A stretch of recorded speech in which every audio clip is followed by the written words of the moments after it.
Patricia Kalitzke was 16 years old and had her whole life mapped out in her head. She was bright, well-liked, the kind of girl her teachers remembered long after she left the room. Lloyd Bogle was 18. He had just gotten his driver's license. On a cold January night in 1956, somewhere outside Great Falls, Montana, both of their lives were taken. Lloyd was found near his car, fatally shot, his hands bound behind his back. Patricia was discovered the following morning by a county road worker. She had been indecently assaulted and shot. 2 teenagers, one night. No answers for 65 years. Help this channel grow, leave a comment and subscribe for more cases. This helps us a lot, thank you. The investigation stalled almost immediately. Forensic science in 1956 was nothing like what it is today. Evidence was collected, but there was no way to match it to anyone. The case sat untouched through the 60s, 70s, 80s, and beyond. Patricia's family waited. Lloyd's family waited. Decades turned into a lifetime of silence. In June 2021, investigators announced they had used DNA evidence and forensic genealogy to crack the case, making it one of the oldest cold cases ever solved with that technology in the United States. Through a public genealogy database, detectives built a family tree from trace DNA and identified the perpetrator. He had been gone for years and would never face a courtroom. But after 65 years, Patricia and Lloyd finally had names attached to what happened to them. Patricia's sister later said she never stopped thinking about her, that she thought about her every single day. That is not grief, that is devotion, and it deserved an answer. In another part of the country, a different name had haunted an entire city for nearly 50 years, and the answer, when it finally came, would confirm what many had long suspected. Mary Sullivan was 19 years old and had just moved into a new apartment in Boston with 2 roommates. She had arrived in the city full of excitement. New chapter, new start. On January 4th, 1964, one of her roommates came home to find her raped and strangled with a dark stocking. Mary's life had been taken. She was the last attributed victim of the man history would call the Boston Strangler. Albert DeSalvo confessed to the slayings in the 1960s. He was convicted on unrelated charges and spent years in prison before being fatally stabbed by another inmate in 1973. But here was the problem. DeSalvo was never actually tried for the slayings themselves. And for decades, serious questions lingered about whether his confession was even true. Mary's nephew, Casey Sherman, spent years fighting for answers. He never accepted the official version. He wanted science to settle it. In 2013, the Boston Police Department announced that DNA recovered from Mary's case had produced a familial match to DeSalvo. DeSalvo's body was exhumed. A direct DNA sample was taken. It was an exact match. DeSalvo had taken Mary Sullivan's life. After 49 years, the science confirmed it. Casey Sherman said his family could finally stop fighting, that they had the truth. It was the only thing they had ever asked for. But some families never even had a name for their loss, not for the victim, not for the perpetrator. In Philadelphia, a small boy had lain nameless in police records for 65 years. In February 1957, a young boy was found in a cardboard box on the side of a road in Philadelphia. He was approximately 4 years old. He had been wrapped in a plaid blanket. He showed signs of having been cared for at some point. His nails were recently cut, his hair recently washed, and then his life had been taken. No one reported him missing. No one came forward.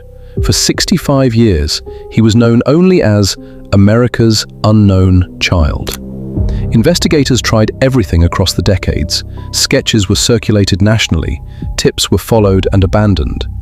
In 1998, the boy's body was exhumed for DNA testing. A profile was built, but there was no match in any database.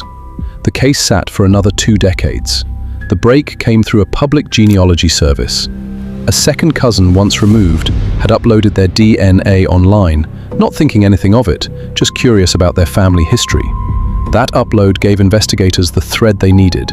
They pulled it, They built a family tree. And in 2022, after 65 years, Philadelphia police announced the boy's name, Joseph Augustus Zarelli, born January 13, 1953.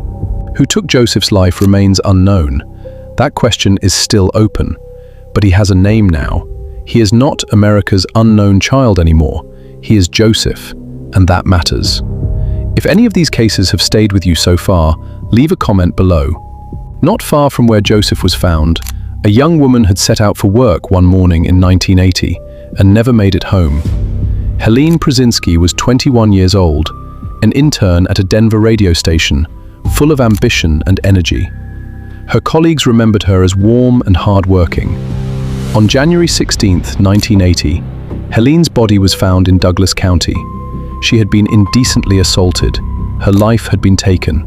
The perpetrator left behind DNA, but in 1980, that meant nothing yet.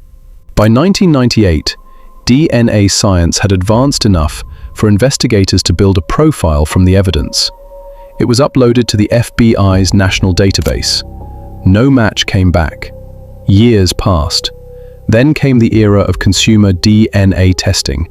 Millions of ordinary people swabbing their cheeks and uploading results to sites like GED Match out of simple curiosity. When detectives uploaded Helene's profile, they received 3,000 hits. 3,000 people sharing some genetic connection to her perpetrator. From there, investigator Shannon spent years painstakingly building a family tree. She narrowed it down, she confirmed a name. James Clanton was identified, located, and in 2020, arrested and charged. 40 years after Helene's life was taken, justice arrived at his door. Her family said that after 4 decades, they had stopped expecting it. When it came, they wept. Helene was more than a cold case file. She was someone's daughter, someone's dream. In California, 5 years before Helene's case, another young woman's story would remain untold for nearly as long. Esther Gonzalez was walking from her parents' house to her sister's house in Banning, California, on the night of February 9, 1979. It was a short walk, a familiar one. Esther was a young woman close to her family, the kind of person whose absence would be felt immediately. She never arrived. Her body was found the following day off Highway 243. A man called the sheriff's station that night, argumentative, suspicious. His name was Louis Randolph Williamson. He was brought in. He agreed to a polygraph. He passed. In 1979, that was enough to clear him. It should not have been. But without DNA technology, there was nothing more to do. The case went quiet for over 4 decades. In 2023, investigators sent evidence to a forensic lab in Texas. A full DNA profile was developed from that evidence. It pointed directly to Williamson. He had died in Florida in 2014. His autopsy blood sample still existed. It was tested. It matched. Louis Williamson had passed a polygraph and walked free. He lived his entire life without consequence. He passed a lie detector and beat the investigation. But he could not beat the science. 45 years later, it found him anyway. Some victims waited just as long to get their names back. On Cape Cod, a woman had lain nameless for nearly 50 years. She was found on a beach near Provincetown, Massachusetts, in July 1974. Her identity was unknown. Investigators gave her a name that was not really a name, the Lady of the Dunes. She had been there for some time. Evidence suggested she had been indecently assaulted before her life was taken.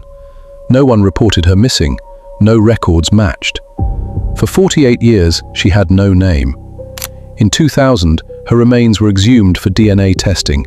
A profile was built, but the technology of 2000 could only do so much. It was not until forensic genealogy matured, the same science that found the Golden State Killer, that the case moved forward. A man named Hanchett had spent years searching for his biological mother. His DNA, submitted voluntarily, provided the link. In 2022, the FBI announced her name, Ruth Marie Terry.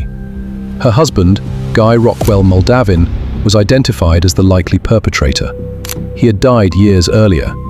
Ruth had a son who never knew her. He found her through a DNA test taken out of love, not suspicion. She had a name now, she had a story, and she had someone who had been looking for her all along. A year earlier in Ohio, a mother had been taken from her infant son in one of the most brutal ways imaginable. Nadine Madger was 25 years old. Her infant son was in the next room when she was fatally stabbed in her Willoughby, Ohio home in January 1980. Stabbed over 40 times. Her baby was found unharmed. Nadine's family raised that child. They raised him with the weight of an unanswered question hanging over everything. Blood found on Nadine's clothing, believed to belong to the perpetrator, was preserved. But for decades, it matched no one. In 2022, advanced DNA testing and genealogical research identified that blood as belonging to a man named Stephen Simchak. He had died 4 years earlier, in 2018, never having been charged, never having faced a consequence. Nadine's son, now a grown man, was told. He finally knew what happened in that room. Some cases hid not just the perpetrator, but the victim herself.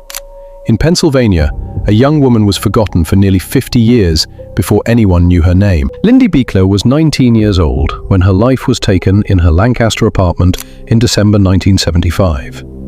She had been fatally stabbed. Evidence at the scene suggested an indecent assault had occurred. No suspect was ever charged. Lindy's case sat for close to 5 decades. In 2022, forensic genealogy finally identified a suspect. The technology had done what 4 decades of traditional investigation could not. Lindy's family, many of whom had grown old waiting, were told. There were no celebrations. There was just relief. Quiet, exhausted, long overdue relief. In the Pacific Northwest, a double tragedy from the same perpetrator had gone unconnected for years until science drew the line between them. Shannon Lloyd was 23 when she was strangled in her Orange County apartment in May 1987. 2 years later, Renee Cuevas met the same fate. Both cases were investigated separately for years before a DNA match through CODIS in 2003 revealed the same perpetrator had been present at both scenes. But a name still would not come. Not for another 18 years. In 2021, investigators turned to genetic genealogy. The DNA led them to Reuben Smith, who had lived in the area during both attacks. Shannon and Renee were strangers to each other, but they had been targeted by the same man. Smith was identified and faced justice more than 30 years after Shannon first lost her life. The final story in this episode belongs to a woman from Pennsylvania who was taken from the side of a road in 1988. Anna Jean Kane was found on October 23, 1988, alongside a road in Perry Township, Pennsylvania. Her life had been taken violently. For decades, her case was considered one of the longest-running unsolved slayings in the state. Investigators had leads, they had theories, but no proof. Nothing that held. Then came forensic genealogy.